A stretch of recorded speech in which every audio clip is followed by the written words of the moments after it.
अभिवादनशीलस्य नित्यं वृद्धोपसेवना चत्वार तस्वर्धन्ते आयुर्विद्या यशोबलम।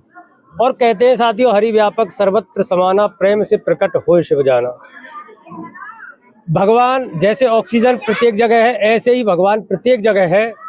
ऐसी ही सोच रखने वाले हमारे साथ पंडित जी हैं। और इन्होंने, और मैं जहाँ बैठा हूँ, ये कोई ऐसा तीर्थ नहीं है और ये कोई ऐसा धाम नहीं है, और मानो तो ये सब कुछ है, क्योंकि यहाँ पर वृद्ध आश्रम है ये, और वृद्ध असहाय बुजुर्ग महिलाएं, बुजुर्ग पुरुष रहते हैं, इसलिए ये सबसे बड़ा तीर्थ भी है। ऐसा सोचकर इन्होंने यहाँ मंदिर में सवामनी का कार्यक्रम किया। और साथियों, मैं आपको बता दूं, लोग सवामनी चढ़ाने के लिए बड़े बड़े प्रसिद्ध मंदिरों में जाते हैं। पंडित जी ने ये छोटा मंदिर चुना, क्या है इसके पीछे इनकी सोच, जानते हैं। जय सिया राम पंडित जी। जय सिया राम। राधे राधे साहब। मेरा नाम वासुदेव शर्मा, अध्यापक, रिटायर्ड अध्यापक हूँ मैं। और मैंने ये कार्यक्रम रखा है, नर सेवा नारायण सेवा नर सेवा ही है। इन वृद्धों में मुझे भगवान के साक्षात दर्शन होते हैं और इन्हीं की कृपा से मुझे सुख, शांति और समृद्धि मिली हुई है। इसलिए मैंने इस कार्यक्रम को यहाँ वृद्धाश्रमों की सेवा में रखा है। तो पंडित जी, वैसे लोग बड़ी बड़ी आश्रम और बड़े बड़े मंदिरों में मनोकामना के लिए जाते हैं कि वहाँ हमारी मनोकामना पूर्ण होगी, सवामनी चढ़ाते हैं, तो आपने यहाँ इस स्थान को क्यों चुना? देखो, मन चंगा तो खटोटी में गंगा। यहाँ पर जो है ये वृद्ध हैं, मैं इनमें ही भगवान के दर्शन करता हूँ। इनके आशीर्वाद से सब कुछ मुझे मिला है, इसलिए इसी को लिए मैंने इसको यहाँ सवामनी के लिए इस आश्रम को चुना है।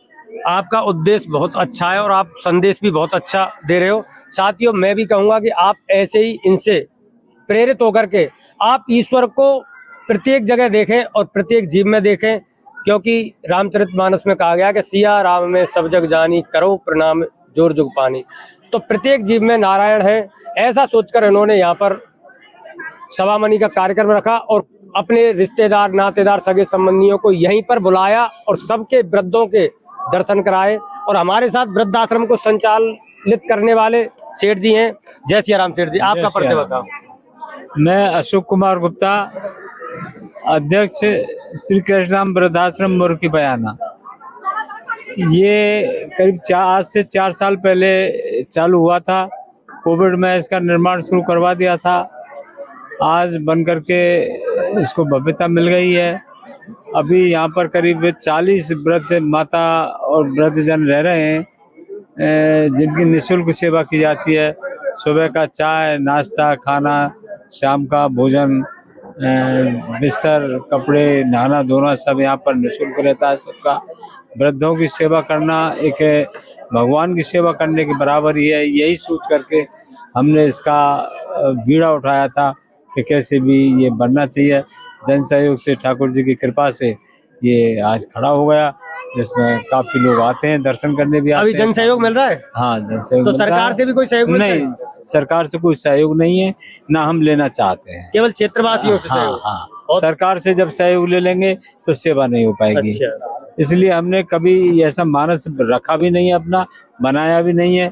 कई जगह से प्रपोजल गवर्नमेंट के आए, लोग कहते हैं, लेकिन हमने कभी नहीं सोचा कि हमें लेना है। उसका कारण ये है कि सरकार से सहयोग लेने का मतलब पूर्ण रूप से श्रद्धा भाव खत्म हो जाएगा। तो बहुत ही अच्छा आपका उद्देश्य है। साथियों, मैं आपको कभी कहूँ कि कभी भी आप यदि कोई भी सेवा भी देना चाहते हो इस वृद्धाश्रम में, कोई भी वृद्ध यदि किसी को भी असहाय हालत में, जिसके बच्चे नहीं रख रहे हो, जिनको खाने का, पीने का, रहने की व्यवस्था ना हो, वो वृद्धाश्रम में कभी भी और कितनी भी क्वांटिटी में, कितनी भी संख्या में वृद्ध भेज सकता है, या हमें बताएं कि वहाँ पर वो है, हम उनको लेके आएंगे। ये हमारा मुख्य उद्देश्य है। यहाँ पर कोई भी असुविधा नहीं होगी, किसी प्रकार की सारी मूलभूत सुविधाएं हैं। और श्री कृष्ण वृद्धाश्रम मुर्की पैरिया बयाना, भरतपुर, राजस्थान में साथियों यह स्थित है।